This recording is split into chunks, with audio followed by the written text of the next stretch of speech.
You weren't at fault in the car wreck, but nobody's telling you what to do. You've got medical bills, the insurance company's giving you the runaround, and you have no idea what the claims process is really like. I'm Shane McGuire. I'm a personal injury lawyer here in Texas. And in this video, I'm going to walk you the steps in a nutshell of the claims process in a not at fault wreck. Number one, and this is something you have to do after a wreck. And I'm going to tell you, you're not going to want to do it. Somebody's going to tell you, hey, we don't have to do it, but you have to do it. Call the police and gather evidence, even if it seems minor. This morning, before I got in front of the camera and started this YouTube video, this morning, the client called me, somebody who's signing up today. And she was in a wreck 6 months ago. And in that wreck, the guy who rear-ended her, who was really nice, I'm sure he's a lovely person, said, hey, I've got to go. I'm on my way to go pick up son or daughter. Can we not call the police? And this client, she's a nice person. And so she was like, sure, let's not call the police. Give me your insurance information, which he did. And so they did that. They exchanged insurance information, didn't call the police. Now, what's happened now 6 months later, and the reason I got a call this morning is now the insurance company is denying the claim, okay? And they're saying, well, we think you might have contributed to the wreck in some way. I mean, it's a rear end collision. It's stupid that they're saying this, but that's what they're saying. Now, if a police officer had come out and worked the scene, as you know, there is a certain candor people develop when the man with the badge comes up and he's working the wreck and he can be kind of gruff. What happened? And in that moment, the at-fault driver probably, I mean, if he's halfway decent, he's not going to want to lie to the police. He's going to say, I rear-ended her. And the police officer is going to document that on the crash report. And they're going to generate a report that puts 100% fault on that guy who rear-ended you. And then on the back end, the at-fault driver can't really wiggle his way out of it because he's on the police officer's body cam saying, I'm at fault. All right. Now, in this particular instance, we don't have that. So now what do I have to do? My client's very credible. And so she's going to explain what happened. And she had kids in the car. But it's not just this case. It's dozens of others that I've handled over the years. I'll have to file suit, cross-examine the at-fault driver, and just have him just come up with some cock and bull story that he's going to come up with to explain why it's okay for him to rear-end my client. And I'm going to have to take his deposition and embarrass him a little bit under oath, and then package that together and send it to the insurance company as part of our demand. That could all be avoided. That whole process could be avoided if my client had just called the police right there in that moment. Now, she's a nice person, and I understand why she didn't do it. And, you know, if I weren't a lawyer, I would have probably let the guy go on his way too. But I'm telling you, if you are in a wreck, even if it's relatively minor, get police documentation for that. That's what they're for. You know, you're not bothering them. They are out there to make the roads safe, and it needs to be documented.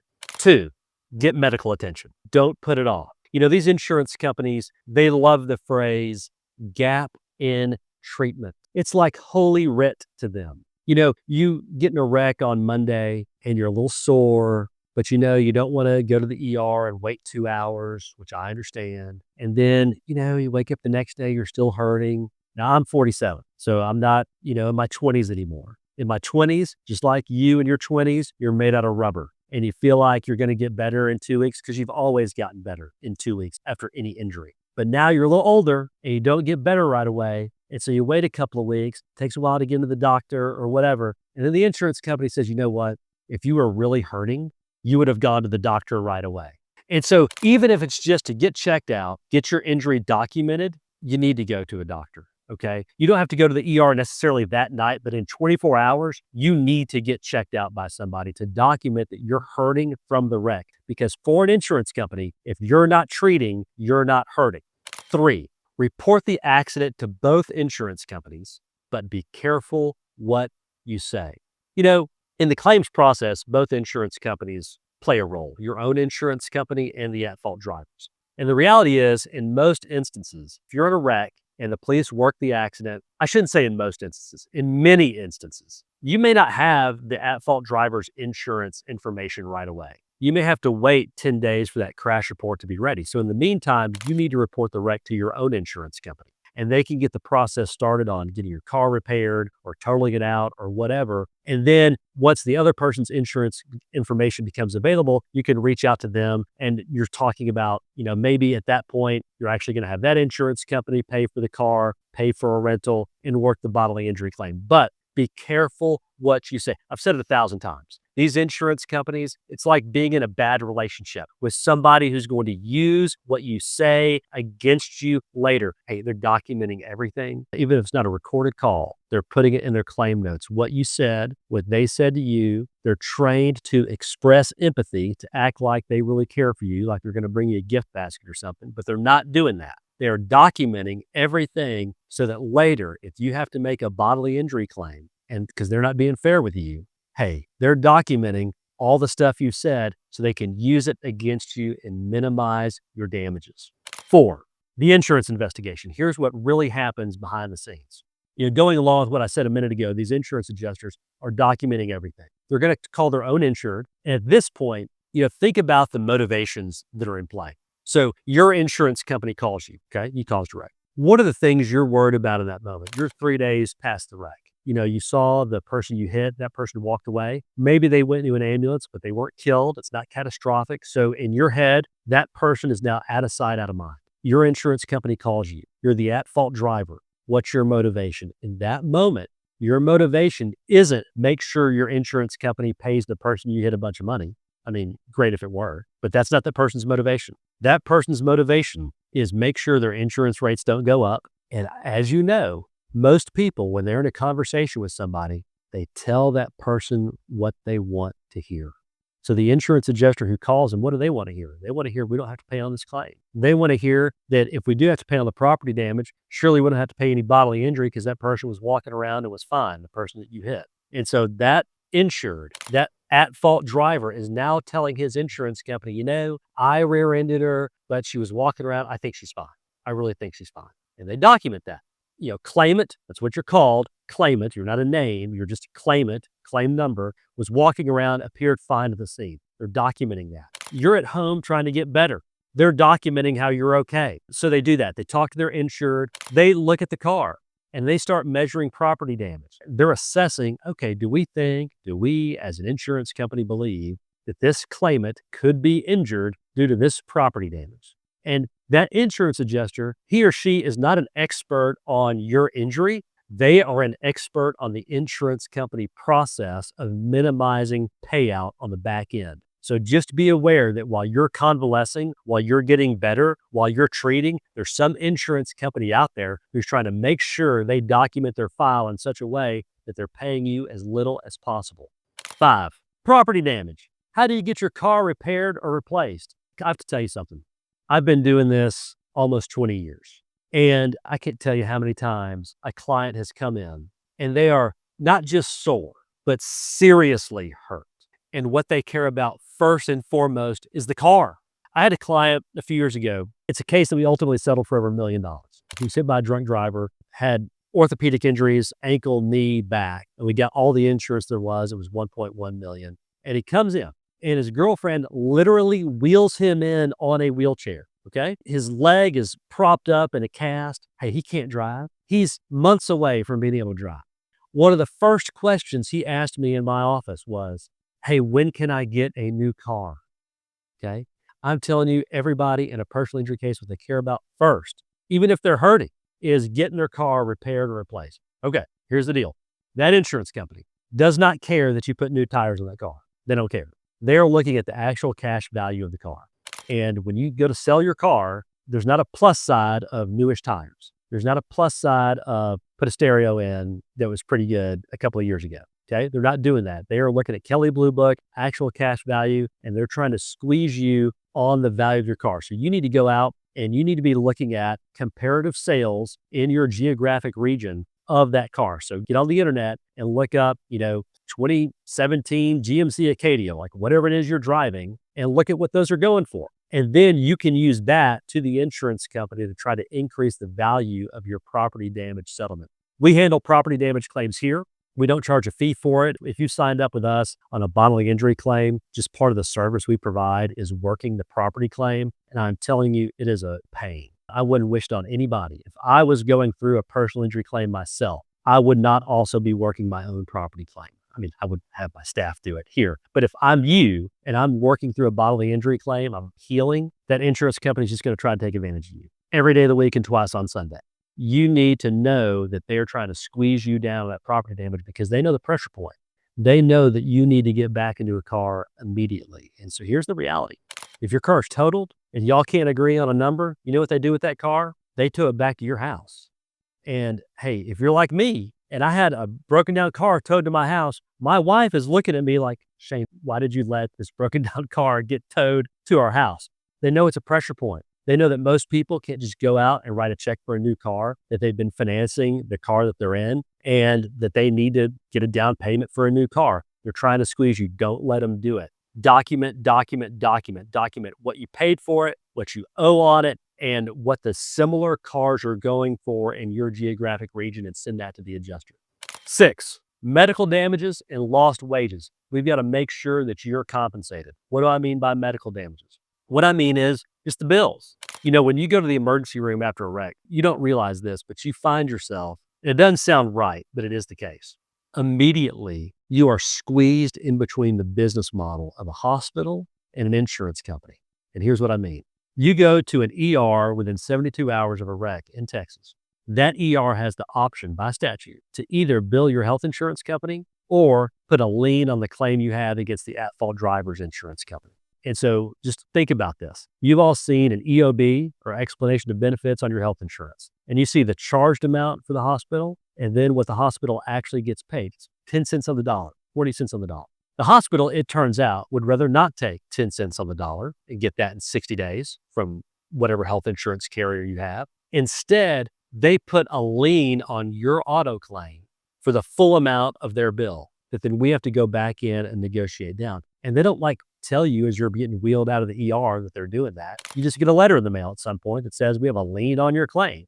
Now, it's not a lien on your house, and it's not a lien like on your paycheck or something, but it is a lien on the claim. And I've seen people come into my office upset because they undersettled their case just themselves before they hired a lawyer. They undersettled for a couple grand, and they get this letter in the mail saying the ER didn't bill their health insurance company, and they're just squeezed because they thought everybody was doing the right thing. But it turns out that the hospital and the insurance company did not have the injured person's best interest at heart. That's why you need a personal injury lawyer, someone who is your advocate to get your medical bills worked down, and who's your advocate for the at-fault driver's insurance company, negotiating with them to make sure you get the compensation you deserve. But not only do you have medical bills, you got lost wages, whether you're a W-2 employee working for a company or self-employed. I mean, I have a lot of clients who are plumbers, electricians, contractors who are 1099 and who are just self-employed, and they're going out and they're earning a living. And most people in the world, as you know, are paycheck to paycheck, and all of a sudden they are stuck.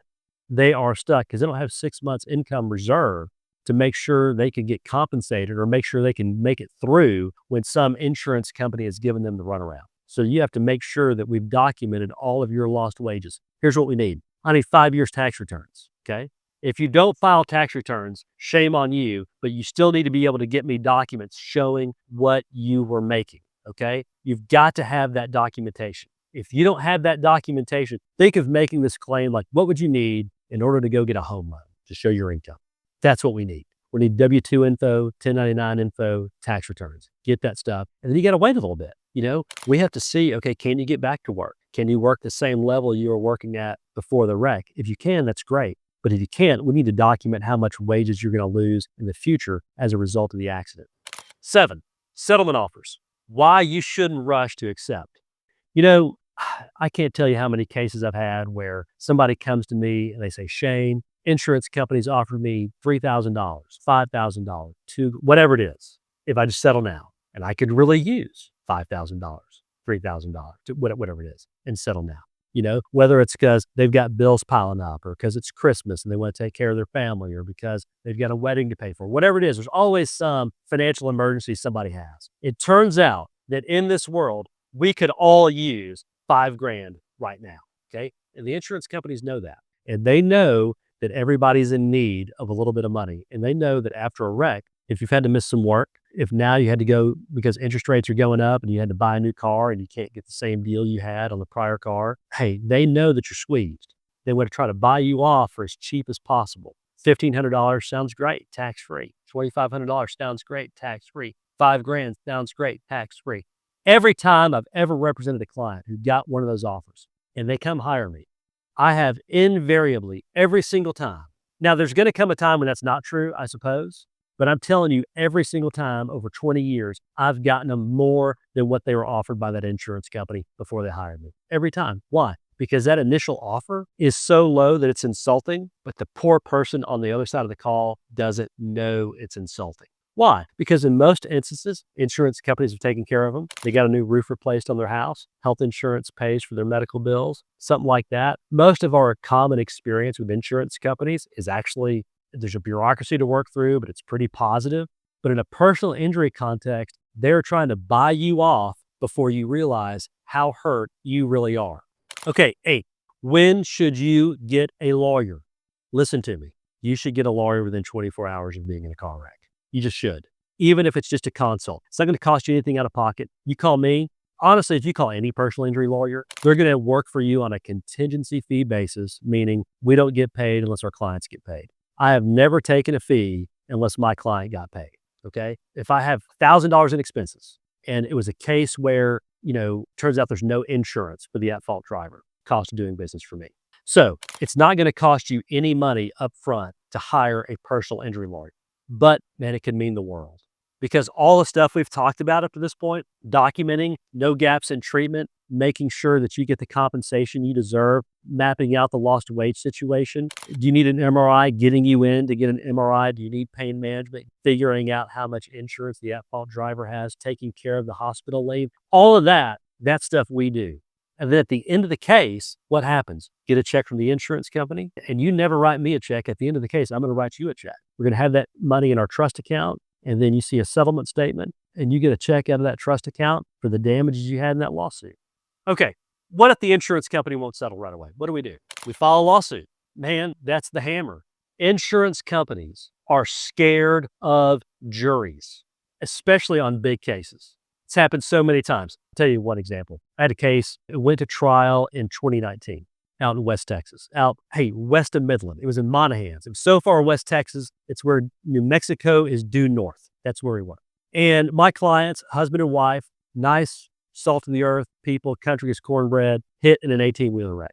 He had had a shoulder surgery as a result, and she had just had some injections. And the at-fault driver was in an 18-wheeler. He had no business being in an 18-wheeler. His employment history was sketchy at best. And come to find out, after we had filed suit on it, this guy, okay, you're going to love this. You're not even going to believe it. He was supposed to take a drug test after the wreck, Federal Motor Carrier Safety Act regulation. He goes into the drug testing facility, signs in. He don't take the test, okay? This is out in West Texas. In West Texas, as you know, out in the oil patch, there's a drug testing facility like every block once you're in town. I mean, in Midland, Odessa, how many drug testing facilities do you think there are? I mean, dozens in each place. There's got to be. This guy walks out and says, his testimony was, they wouldn't let me back in because I'd walked out to smoke a cigarette. Like, okay, buddy, then go to the next one.